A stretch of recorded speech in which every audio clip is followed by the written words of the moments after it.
داخل الحرم النبوي قابلني أخ سوداني، بقول لكم قصته لأنها جميلة جدا جدا جدا. سألني سوداني: يا زول، وين صرافة الحسنات؟ صرافة الحسنات؟ أنا توقعت في شيء يعني كذا يصرف ولا مبلغ ولا يعطوه. قال لي: يا زول اسمع، والله لو قيل لك أو قيل لي واحد سبحان الله والحمد لله ولا إله إلا الله والله أكبر ب10 ريال، تسكت يا زول؟ قلت لا والله ما أسكت.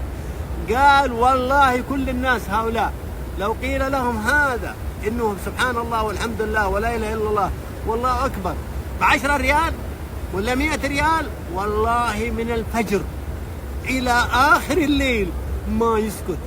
وعند الله أعظم وأعظم.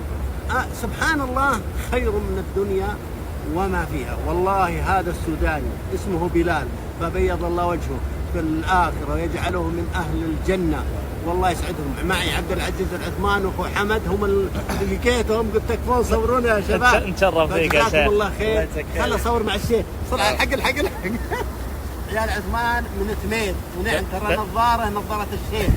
قال لي خذ النظارة عشان تعرفون الشمس واللمعة والشغلات الحركات. شكرا لكم. تشرف فيك، الله يسعدك.